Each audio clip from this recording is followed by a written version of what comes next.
Bonjour, nouvelle vidéo. Ça fait longtemps, ou pas vraiment, 3 semaines, non, mais c'était pas la même, c'était pas la même. Là, c'est une vidéo pour parler du couple, de l'amour à la haine. J'ai déjà fait un thème sur, enfin un thème, j'ai déjà fait une vidéo sur le thème de l'amour à la haine, il y a qu'un pas. Et on va peaufiner le truc aujourd'hui. On va peaufiner le truc. C'est-à-dire, dans le couple, qu'est-ce qui fait que l'autre, à un moment, on le supporte plus, on l'aime plus, euh, parce que on a trop donné. On a trop reporté les choses et on n'a pas eu le retour qu'on escomptait. On lui a demandé tant de choses, on voulait tant de choses, on avait besoin d'être satisfait. C'est-à-dire qu'on a donné pour comme si, voilà, ce que je te donne, j'aimerais le recevoir autant. Et c'est blessant quand vous êtes quelqu'un, par exemple, de très tactile, avec besoin d'attention, de câlin, besoin de beaucoup de sexe, hein, la sexualité. Vous êtes quelqu'un qui a besoin de se sentir vivre, se sentir aimé, entouré, protégé, sécurisé. Toutes ces choses que vous voulez, il vous les donne pas comme vous le voulez. Il vous le donne pas à votre manière. Et puis il ne réagit pas pareil. Et si dans une période où d'introspection, de travail sur lui, de lui aussi travailler sur ses traumas, ça peut le mettre tellement en retrait.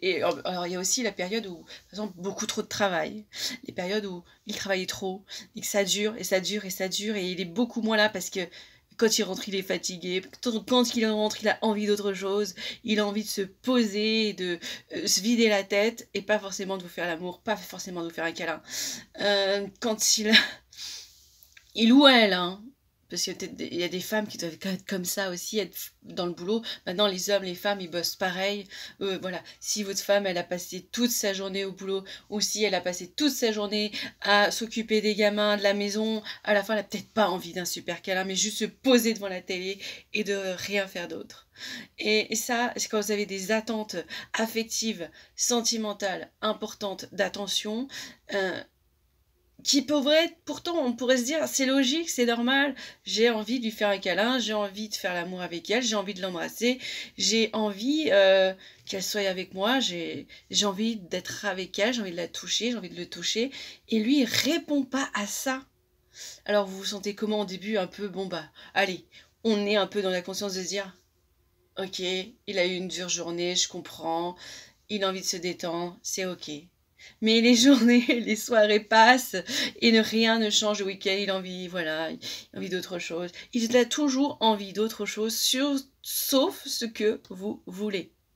Et cela amène de la colère, de la colère, de la colère, de l'exaspération, au début, après même du trauma, c'est-à-dire se sentir rejeté, voilà, abandonné. Et ça crée une blessure. Et cette blessure, petit à petit, alors déjà, il faut travailler sur votre blessure de rejet et d'abandon, évidemment. Ça veut dire que ça, c'est quelque chose d'important pour vous. Mais il y a aussi avoir un juste milieu. Le refus de l'autre aussi, de ne jamais vouloir avoir de moments câlins ou d'intimité plus profonde, hein, de sexe, révèle d'un blocage de quelque chose. D'un manque de confiance en lui peut-être. De sous-estimer, hein, de se sous-estimer, un manque d'amour de lui-même, de son corps, de son propre corps, et peut-être aussi, bah, voilà, son travail d'introspection, travailler sur ses propres traumas et sur ses blocages émotionnels. Peut-être qu'il a des blocages émotionnels. Et tout ça est très très dur, très très pesant. C'est pour ça que dans les couples, c'est très dur d'être ensemble. Très dur d'être dans la durée. Parce que un couple, du départ, on est dans la découverte, dans l'harmonie, dans l'euphorie, dans la période rose. Et ça, c'est facile. Je me suis rendu compte que quand on dit oui au mariage, hein, ce jour-ci, et on se dit: «Ouais, c'est pour la vie, on s'aime, on s'aime, on s'aime, tout va bien». On est encore dans l'euphorie, on est dans la période lune de miel, quoi. Elle est encore là, cette période lune de miel, qu'importe. Et puis v'là le coup dur, et puis le coup dur qui peut durer longtemps, hein. Puis imaginez s'il y a une grosse maladie, comme la dépression, ou une maladie, plutôt physique comme le cancer, ça perturbe tout, tout, tout, heu autant pour vous que pour le partenaire qui est atteint. Et puis il y a toutes vos blessures aussi qui font que ça fragilise votre couple. En fait, être en couple, c'est très, très dur. C'est très, très dur sur la durée. Et le moment où vraiment vous dites «oui», et ce «oui» est important, cet engagement, il est là, au moment où vous dites «c'est la merde, j'y arrive plus, je sais pas où on va», mais la seule et unique question, c'est: «Je l'aime ou pas? Est-ce que je peux vivre sans lui?» Et il y en a qui se disent: «Je peux vivre sans lui». Et donc là, bah, c'est clair qu'il y a plus de sentiments, il y a plus d'amour.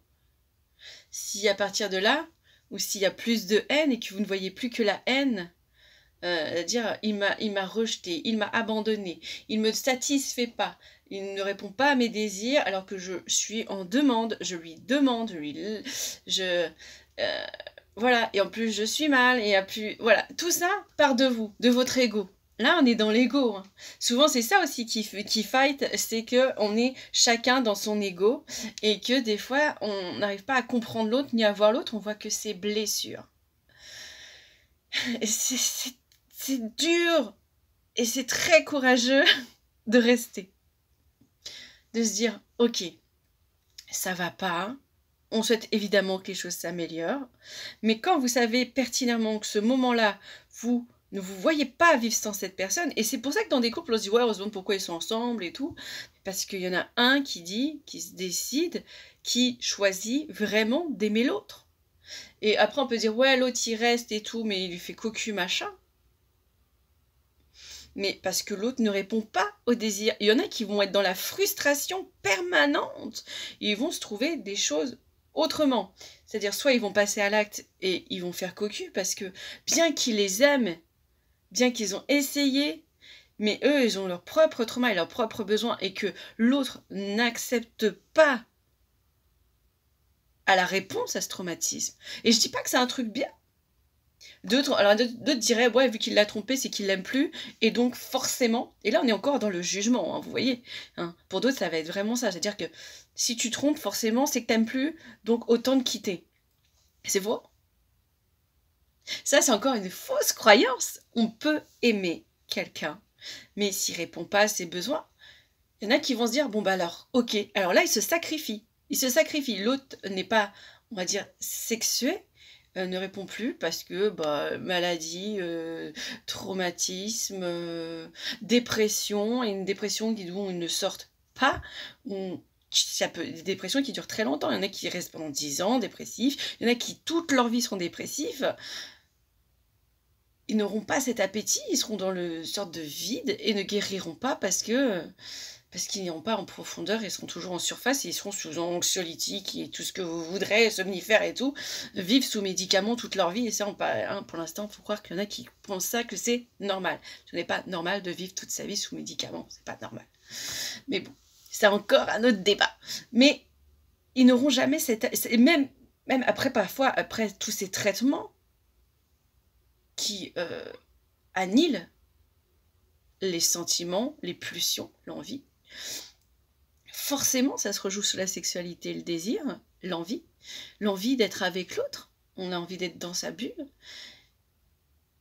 Et à un moment, même si l'autre, il l'aime et qu'il le choisit, à un moment, il faut aussi qu'il se choisisse. C'est pas une question d'aimer ou de ne pas aimer. Et je ne dis pas que pour tous c'est pareil, hein. C'est vrai qu'ils ont tellement d'un besoin, soit d'ego, de se dire je suis un ou une don, on va dire un don Juan, et une je un don Juan ou une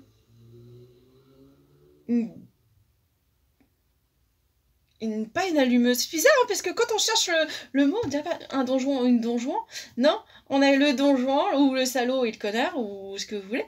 Mais pour la femme, on pourrait dire la déesse, la reine, la maîtresse, ouais, on pourrait trouver des bêtes de trucs, hein. Mais vous voyez, c'était très difficile, hein, de trouver le positif. Hein, on va trouver, dire, ouais, c'est une salope, une infidèle, la maîtresse, elle a trop du mal à trouver du positif. Moi, on va dire la déesse du sexe qui a besoin de se montrer, d'être désirée, d'être aimée. Hein, voilà. Bah ouais. Il y a du positif à ça. Il n'y a pas que des donjons. Il y a aussi des femmes qui aiment plaire et qui sont pas forcément des allumeuses ou des folles du cul, mais qui ont cette interaction, qui ont besoin de cette attraction sexuelle et d'exister par le sexe, parce qu'on est tous pareils. Donc, voilà. Et à un moment, ils ne peuvent pas. Pourquoi ce serait plus juste que l'autre se sacrifie quand l'autre ne veut pas? Alors après, il y a cette facilité de dire, bah, si l'autre ne veut pas, bah, ils ont qu'à aller voir ailleurs, et dans ce cas-là, ils divorcent, et c'est simple. C'est pas simple. Ça ne veut pas dire que tu n'es plus amoureux, que tu n'as plus envie de partager ta vie avec lui ou avec elle quand tu as construit un avenir, un passé. Oui, tu vas dire que tu te rallies aux souvenirs du passé, quand c'était beau, quand vous faisiez la cour, quand vous étiez amoureux, quand vous faisiez l'amour. Mais il y a aussi l'attachement de se dire, mais c'est avec cette personne que je veux vivre. Elle ne me satisfait pas complètement. Et à un moment, je choisis des alternatives. Alors, il y en a qui vont beaucoup se masturber. Hein. Ils vont donc utiliser leurs mains ou des objets ou voilà, avec des supports comme le porno pour vivre encore, pour sentir un moment quand même un peu d'affection. Et quand ça ne suffit plus, c'est des alternatives parce qu'il manque le contact de l'autre, le plaisir charnel, l'échange que tu ne peux plus avoir avec ton partenaire, parfois tu passes à ça. Et je ne dis pas que c'est bien l'infidélité, mais je dis qu'il faut comprendre le couple de où il est passé pour arriver à ça. Il faut arrêter d'être dans le jugement, de se dire c'est mal. Et qu'est-ce qui est mieux? Au fait, après, le truc à savoir, c'est qu'est-ce qui est mieux? Si vous trompez de temps en temps avec quelqu'un d'autre parce que vous ne voulez pas, vous ne pouvez plus satisfaire ses besoins, ou vous ne pouvez pas l'interdire. À un moment, vous ne pouvez plus l'interdire. Pourquoi il devrait se sacrifier pour vous? C'est de pur ego. Et ça, on ne remet jamais en cause l'autre. L'autre qui se refuse, l'autre qui ne veut plus, pour X ou X raisons. Alors, il y en a, ça dure 1 an, 2 ans, allez, 3 ans, 4 ans. À quel moment c'est trop long? Il y en a 1 an, c'est déjà beaucoup. De laisser 1 an à une personne pour au moins avancer, ne serait-ce que des câlins, des bisous, de l'importance à l'autre, de l'affection. 1 an, c'est déjà beaucoup. Quand ça dure 2 ou 3 ans et qu'après, au bout de 4 ans, l'homme ou la femme décide de prendre un amant, on ne peut pas lui en vouloir. Faut être aussi objectif. Est-ce que j'ai été dans... est-ce que j'ai répondu à ses besoins affectifs? Ou est-ce que on vivait côte à côte, on partageait sur l'éducation des enfants, sur le travail, les boulots, sur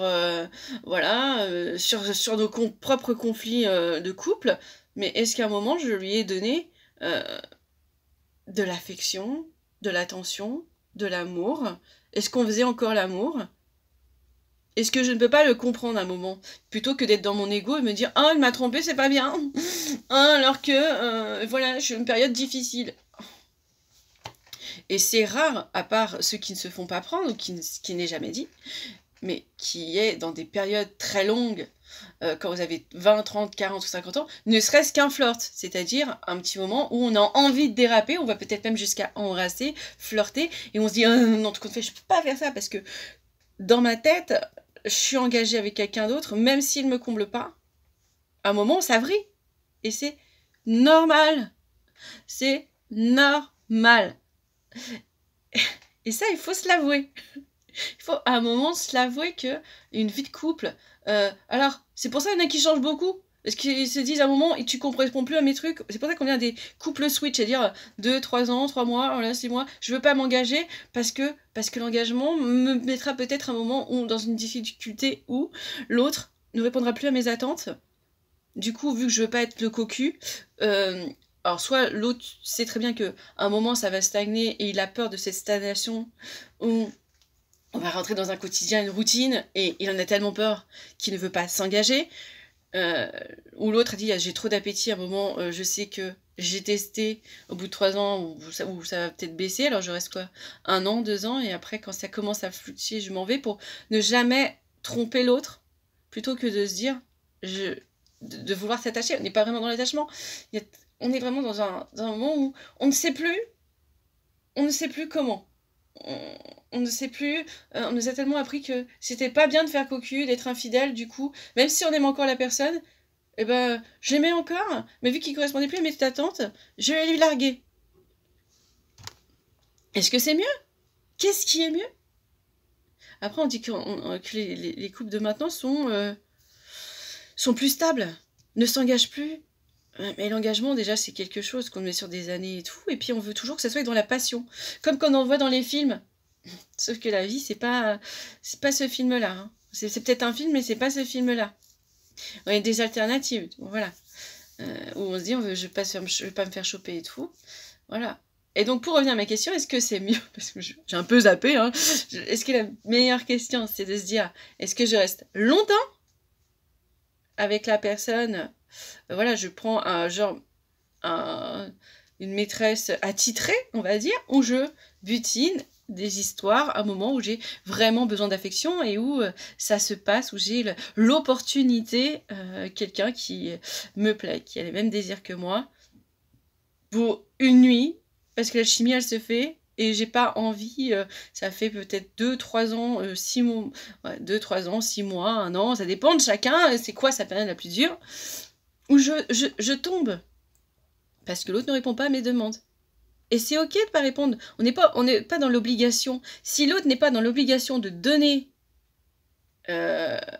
du sexe, de l'attention à l'autre, est-ce que l'autre est obligé de se sacrifier et de ne pas être entendu? Alors c'est pas le temps de dire oui, je sais qu'il en avait besoin, mais c'est pas une raison pour aller voir ailleurs.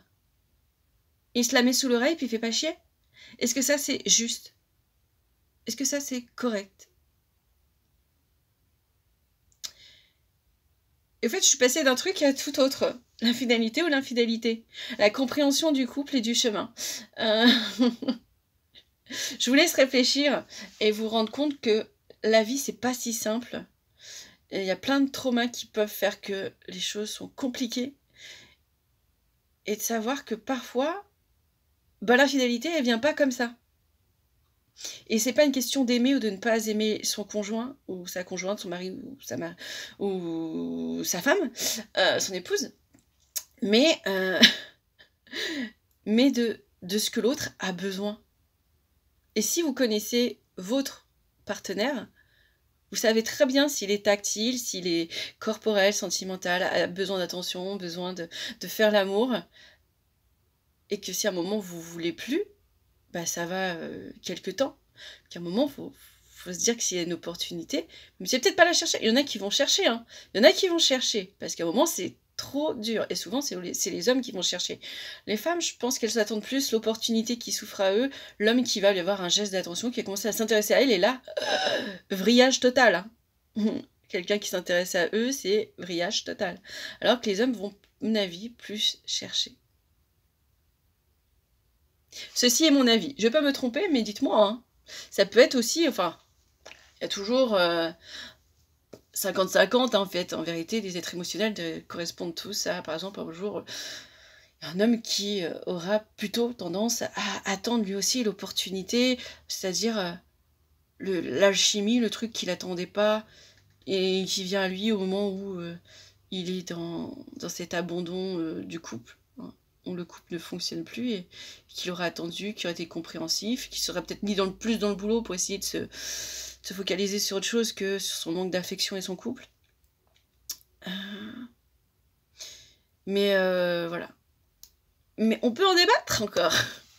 Bon, là, ça commence à être super long ce que j'ai dit, mais je pense que c'était une bonne façon de voir que la vie de couple, c'est très difficile, et que ceux qui restent, et que quand on dit oui, c'est pas le jour oui, hein, faut juste se rappeler qu'on a dit pour le meilleur et pour le pire, dans la santé comme dans la richesse, tout ça, enfin, tout ce qu'on a dit, hein, c'est dans le positif comme dans le négatif. Qu'est-ce qu'on en fait au moment où la crise, elle est là? Parce que quand c'est le bonheur, c'est toujours facile de rester. Mais quand c'est, entre guillemets, le malheur, c'est beaucoup plus dur. C'est là où est le véritable choix. Et le véritable engagement. Donc, mais à quelles conditions? Voilà. Donc je vous laisse réfléchir à tout ça et vous faire votre propre idée. Mon idée, elle est un peu pas comme ça, voilà. Je dis que des fois, les choses en surface ont l'air très simples. Il y a le cocu et celui qui est infidèle. Mais pour en arriver là, et vous n'êtes pas dans le couple. Donc encore une fois, on ne juge pas ce qui se passe. Voilà. À vous de me dire ce que vous en pensez.